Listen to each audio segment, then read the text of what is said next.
Hello friends, నమస్తే. Welcome back to my channel Ramya tasty food. ఈరోజు వచ్చేసి మన కిచెన్లో ఎంతో క్రిస్పీ టేస్టీ అయిన ఎగ్ బజ్జీని ఎలా చేసుకుందామో చూసేద్దాం రండి. ఇలా నేను చెప్పిన పద్ధతిలో ఒక్కసారి చేసి పెట్టండి. మీ ఇంట్లో వాళ్ళకి, మీ పిల్లలకి చాలా నచ్చుతుంది. పిల్లలకి ఈవినింగ్ స్నాక్ లాగా ఈ ఎగ్ బజ్జీని చేసి పెట్టండి, చాలా ఇష్టంగా తింటారండి. మీరు ఒక్కసారి చేసి పెడితే మళ్ళీ మళ్ళీ అవే కావాలని అడుగుతారు, అంత టేస్టీగా ఉంటుంది. ఎలా చేద్దామో చూసేద్దాం రండి. ముందుగా ఒక గిన్నెలో వాటర్ తీసుకొని ఎగ్స్ని బాయిల్ చేసుకోవాలి. నేను 4 ఎగ్సే వేస్తున్నానండి. మీ ఇంట్లో వాళ్ళని బట్టి మీరు ఎన్ని కావాల్సి అన్ని వేసుకోండి. ఎగ్స్ బాయిల్ చేసేటప్పుడు ఎగ్స్ పగలకుండా కొద్దిగా సాల్ట్ని వేసుకోండి. ఎగ్స్ అందులో పలగవు. ఎగ్స్ బాయిల్ అయ్యేలోపు పిండిని ప్రిపేర్ చేసుకుందాం రండి. 1 కప్పు శనగపిండి, 1/2 కప్పు రైస్ ఫ్లోర్, హాఫ్లో హాఫ్ కార్న్ఫ్లోర్ అండి. కార్న్ఫ్లోర్ వేస్తే పైన లేయర్ క్రిస్పీగా మంచిగా వస్తుంది. ఇంకా 2 స్పూన్స్ కారం, 1 స్పూన్ సాల్ట్, కొద్దిగా పసుపు, 1 స్పూన్ అల్లం వెల్లుల్లి పేస్ట్, కొద్దిగా బేకింగ్ సోడా, కొద్దిగా గరం మసాలా, 1 స్పూన్ ధనియాల పౌడర్ వేసుకొని కొన్ని వాటర్ వేసుకుంటూ మనం నార్మల్ బజ్జీలకి పిండి ఎలా కలుపుకుంటామో అలానే కలుపుకోవాలి. చూడండి, ఇలా మొత్తం ఎలాంటి గడ్డలు లేకుండా మొత్తం ఇలా తిప్పుతూ కలుపుకోవాలి.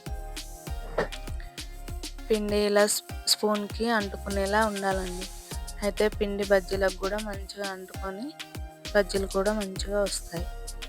ఇంకా ఎగ్స్ బాయిల్ అయ్యాయి కదా, వేడి వాటర్ని తీసేసుకొని అందులో కూల్ వాటర్ వేసుకొని ఎగ్స్ పైన ఉన్న లేయర్ని తీసేసుకోవాలి. ఇలా ఎగ్స్ పైన ఉన్న లేయర్ మొత్తం తీసేసుకొని ఎగ్స్లో హాఫ్ కట్ చేసుకోవాలి. హాఫ్ కట్ చేసుకొని నేను మళ్ళీ హాఫ్లో హాఫ్ కట్ చేశానండి. 1 ఎగ్లో 4 పీసెస్ చేశాను నేను. మీకు అలా ఇష్టం లేకపోతే ఫుల్ ఎగ్ మొత్తం అలానే వేసుకోవచ్చు, లేదంటే హాఫ్ కూడా వేసుకోవచ్చు. ఇలా 4 పీసెస్ చేస్తే ఏంటంటే పిల్లలకి తినడానికి ఈజీగా ఉంటుంది. అందుకని నేను ఇలా చేశాను. లేదు మీకు అలా నచ్చితే అలా 1 కూడా వేసుకోవచ్చు. మీకు ఎలా నచ్చితే అలా వేసుకోండి.